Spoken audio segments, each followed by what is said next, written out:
We all tend to think that financial success is all about having a genius-level IQ or some secret complex strategy. But what if I told you that's, well, almost entirely wrong? See, most people don't fail with their money because they're not smart. They fail because of how they act when things get stressful, when they're under pressure.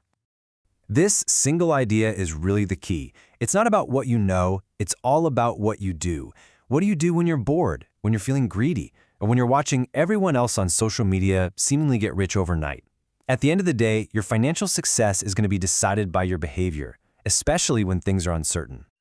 Okay, so you really have to think about this journey in two separate parts, because getting money and keeping money, they are completely different skills. I mean, worlds apart. Getting rich, yeah, that often means taking action, being bold, making some smart, calculated risks. But staying rich, oh, that's a defensive game. It's all about what you don't do. It's about avoiding those huge, catastrophic mistakes and just keeping your own impulses in check. All right, so if we all agree that behavior is the key, then we have to start with the real battlefield, the one that's inside our own heads. Let's dive into this internal game of money and look at the psychological hurdles that trip up even the absolute smartest people out there. This is such a critical question, so ask yourself this honestly. The single hardest financial skill to learn is getting the goalpost to just stop moving. And why is that so hard? One reason: social comparison. The second you start measuring your own success against what somebody else has, the concept of enough just vanishes. It becomes impossible. And that's a totally unwinnable game that pushes people to take bigger and bigger risks they absolutely do not need to take. Okay, this one is huge because it gets at a really common confusion. We see someone driving a fancy car and we think, wow, they're rich.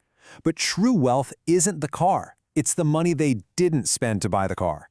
Wealth is the stuff you don't see. It's the assets quietly working for you in the background, compounding day after day. It's not about the stuff you can buy. It's about the freedom and the options that money gives you. When it comes to your returns, these are your three biggest enemies. First up, boredom. This is what makes you take dumb risks or overtrade just because, nothing is happening. Then there's greed, which makes you push your luck way past what your strategy says you should do.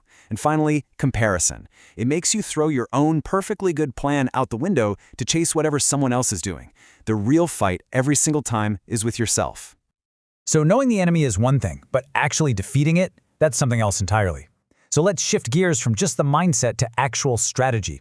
How can we build what you might call an anti-stupid system? A system designed specifically to protect us from our own worst impulses. And this is where it gets super practical. Let's look at these traps and their fixes.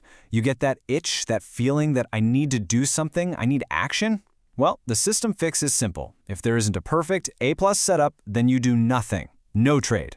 Okay, what about when you have a bad day and you feel that urge for revenge trading? I need to make it back. The system steps in. Tomorrow, your size is automatically cut in half. It kills that impulse before it can do real damage. And what about when you see everyone else winning? The system's rule is crystal clear. The only thing you compare yourself to is your own plan. That's it.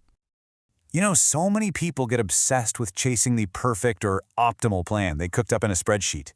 But listen, if that plan is so fragile that one bad month can completely break you, emotionally or financially, then it's useless. It's just not going to work in the real world. A good plan that you can actually stick with is always, always better than a perfect plan that's impossible to follow. You have to remember, survival is the absolute prerequisite for any long-term gains. Okay, we've talked about mindset. We've talked about strategy. But if there is one single concept from all of this that you need to practically tattoo on your brain, it's this next one.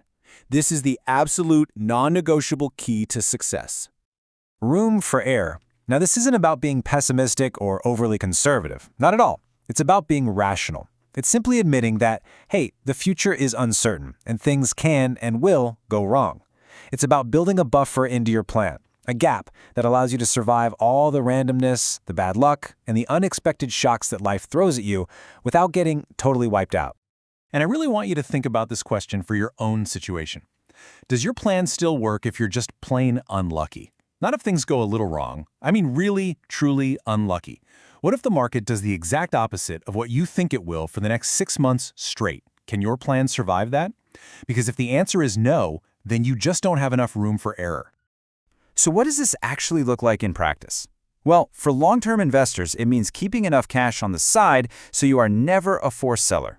You never have to sell your stocks at the absolute worst time just to pay your bills.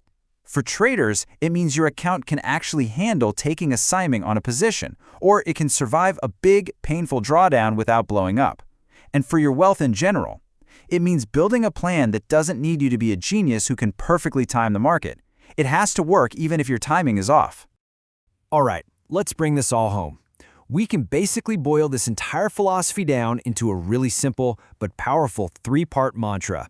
And this mantra, this is what defines your true edge. Part 1, getting rich needs you to take smart risks. You've got to be in the game. You've got to be willing to take those calculated, intelligent risks. That's your offense. Part 2, staying rich needs you to avoid dumb risks. See, once you've built something, the game completely changes. Now it's about avoiding those silly, unforced errors that can send you right back to square one. This is your defense.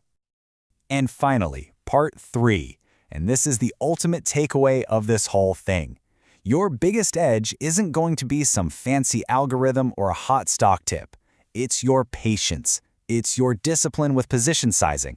It's your ability to stay calm and not panic when everyone else is losing their minds. It's your behavior.